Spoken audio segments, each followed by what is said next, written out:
I am 45 male and have a step kid, 15 female, with my wife. I can say that me and her parents' house are very different. I don't think that she shows any patience with them, and I don't like that.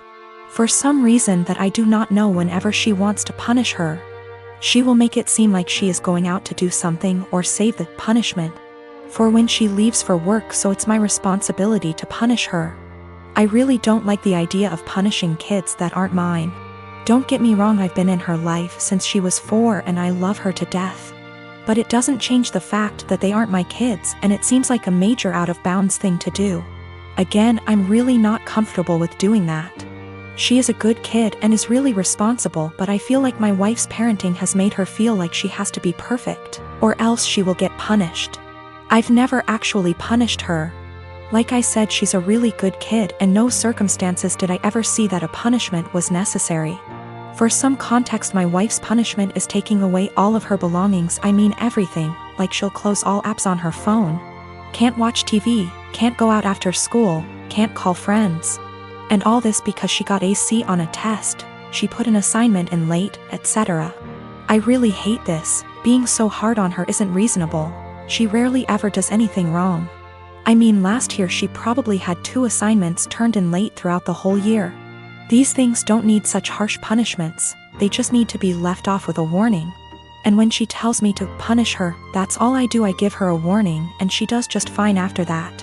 I think a warning is even a stretch. Accidents happen, and overworking a kid isn't going to end well. I just tell her that if she needs help with school, I'd be happy to help so these don't happen. She's come to me a few times for it, but other than that, she's smart, and most of these were just her being overworked with school. My wife never caught on to this until the other day when I was talking to he about her school, because her mom said she got a report from her teacher that she wasn't focusing. Again, I didn't punish her, I just asked why she wasn't, and she said she was just tired from school and sports. I said that's fine, and if it's too much she doesn't have to go to sports this week because it's not like it mandatory. My wife overheard because she came back inside when she forgot something. She was mad at me, saying that it doesn't teach them a valuable lesson.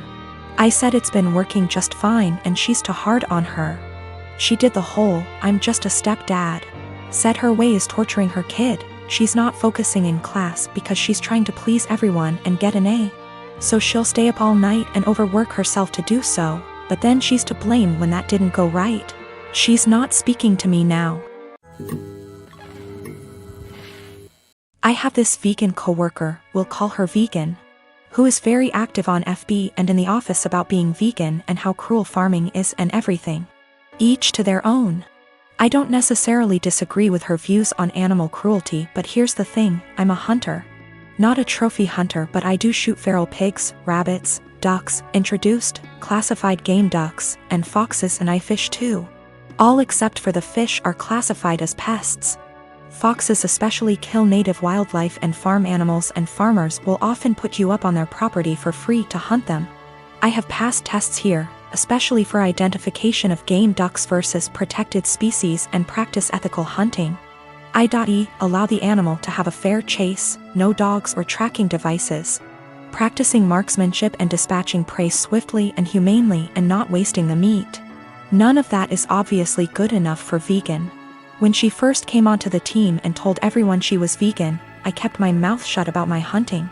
I also think she's really intolerant because she preaches to people about how going vegan will help with their various ailments, and always turns up her nose at people heating up meat in microwave. As a result, we've kind of consciously started excluding her when we get up for lunch. However, last year I started going hunting more regularly with a work friend from another department, whose uncle owns a farm where feral pigs and like are an issue, and he often swings by to have a chat about guns and bows and our next trip, and she found out I was a hunter. This isn't even at our desks, it's in the kitchen area that has tables and stuff, and we sometimes eat our lunches together. Ever since then, every conversation I've had with her, she's referred to hunting and how cruel it is. One time, I wore a leather pencil skirt to work and she had a go at me for wearing animal products. She seems to have singled me because of the fact that I go hunting. My boss has no spine. I've tried talking to him about this, but she just intimidates him and makes it seem like she's been persecuted, and he's backed down from that. She even tried to get a vegan. shelf in the fridge and tried to rope in some Hindu vegetarian guys to do that, but they pointed out that they use milk and cheese and honey in their cooking.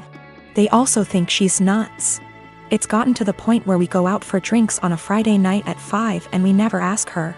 I don't organize these things, a coworker does, but my boss told me, when I brought it up in one-on-one meeting, that she feels really left out and she seems to think it's my fault because I've been here for longer and I'm somehow poisoning them against her, or something.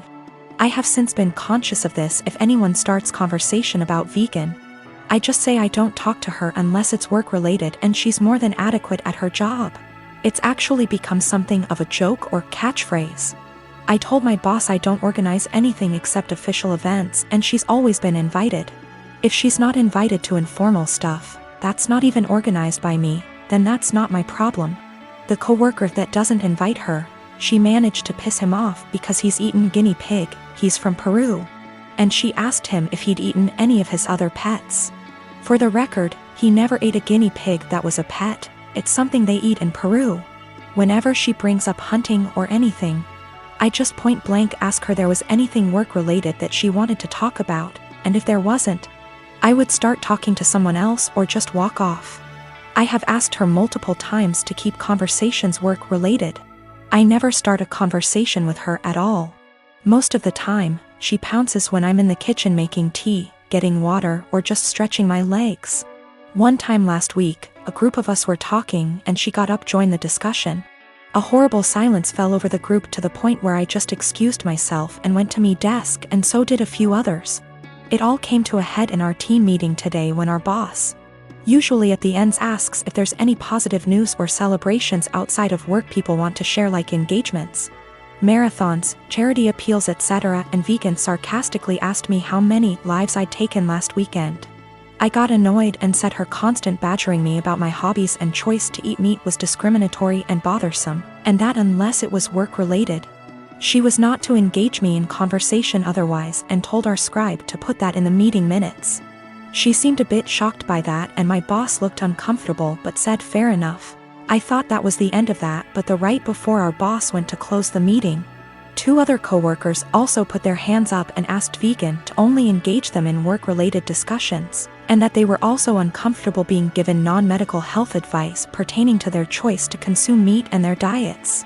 Again, boss looked uncomfortable but asked vegan to respect their wishes and closed the meeting. Vegan didn't look anyone in the eye after that but headed straight to the bathroom. My boss was trying to get one of the coworkers to see if she was okay, and I think one of them eventually checked up on her, but she was in a cubicle and asked to be left alone. She eventually came out and asked my boss to leave early, which she did. I feel awful now. She embarrassed me in front of my team with the lives taken comment, so I pushed back, but I am caught between not wanting her to miserable and not wanting anything to do with her at all.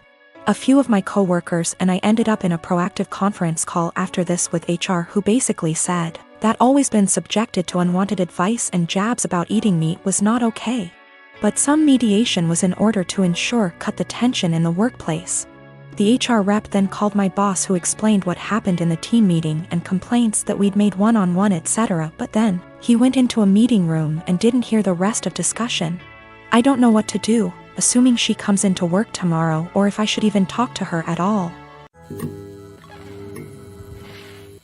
I'm a 19-year-old F with 6 older siblings. My parents spent most of my childhood spending money they didn't have on my siblings, so by the time I hit my teenage years, I realized I was probably going to have to fend for myself financially when I turn 18. I started babysitting and doing odd jobs around my neighborhood when I was 14, and eventually got part-time jobs during the school year. By the time I was 16, I was working 3 jobs in the summer and 2 in addition to school. When my parents told me they couldn't pay for college, I'd already earned enough, along with scholarships, to be able to put myself through college and have plenty left over. I've continued to work during the school year, and have been able to make money during quarantine by tutoring online. The issue began a few months ago, when my eldest sister got married. My parents spent $30 grand on her wedding, taking out a second mortgage to do so. To make matters worse, my dad was furloughed 6 days after the wedding.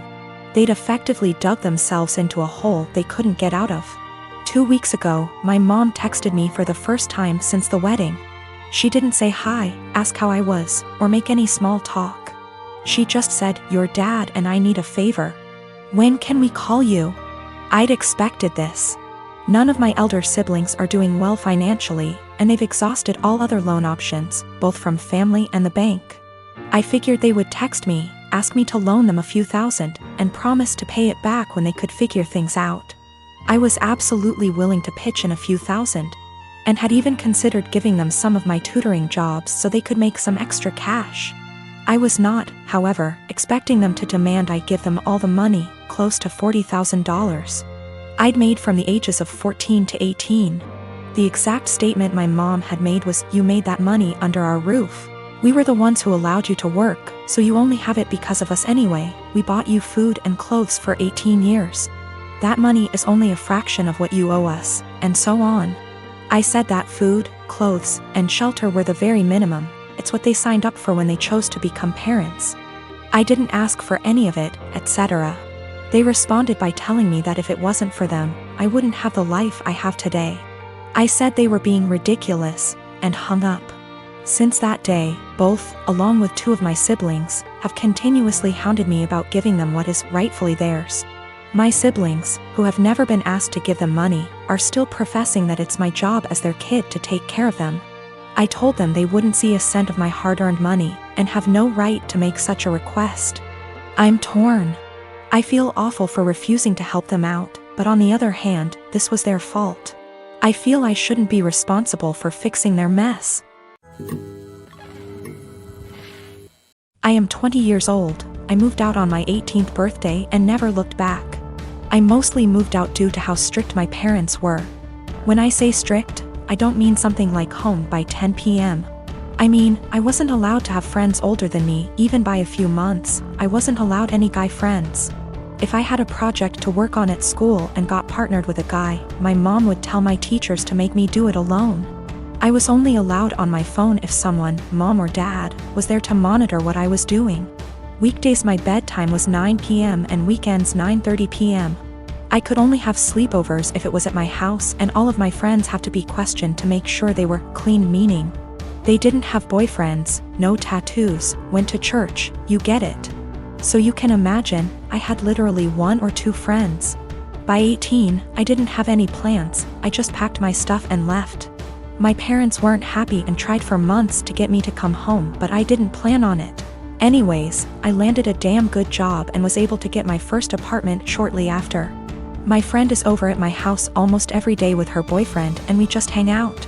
I didn't cut out all contact with my parents, but I limit it to only special occasions. My mom wanted to have a Zoom family call, whatever it's called, and asked me to join.